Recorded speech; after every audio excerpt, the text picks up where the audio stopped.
De zo'n 60-jarige Lewin neemt jou het afscheid van het plak dat ze altijd maar een soort willen werken had.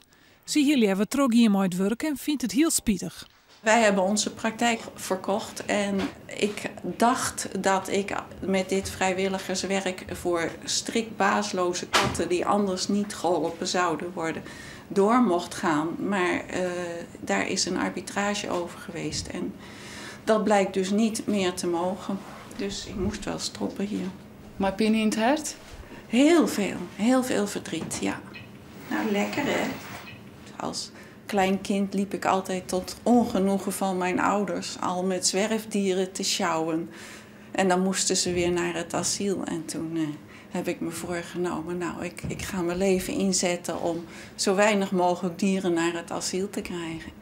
Als beste dokter werkt Lewin al een lietse vergoeding bij de kattenopvang. Doet ze fjouwer jullie maar pensioen hier, hoe ze net ophouden met het werk en hier ze als vrijwilliger trouw bij kat in nood. Ik vind de mooiste dag de dag dat ik iets voor een dier kan doen. Dus 's ochtends als ik weet, ik mag hier naartoe om weer een aantal dieren te helpen, dan word ik met zoveel plezier wakker. Dat vind ik heerlijk. Weinig mensen zijn zich ervan bewust hoeveel katten er in Nederland binnen. En we pompen een soort yield in opvangen en hebben door een soort weer om de lietse katjes weer kwijt te raken. Maar uiteindelijk gaat het erom dat er gewoon minder komen. En dat gegeven, dat moet volop meer bekend worden. En daar helpt zij ons mee. Daar stier ze altijd verkleer en ja, dat is gewoon heel uniek. De stichting kent het tastream van katten net aan. 2 jaar bezig van Lauwersiel naar Drachter Compagnie verhuizen om ze hier uitbreid te kunnen. En ik nou is er al webplannen klaar om groter te worden. We krijgen dagelijks, dat is nog altijd, een 8 9 aanvragen.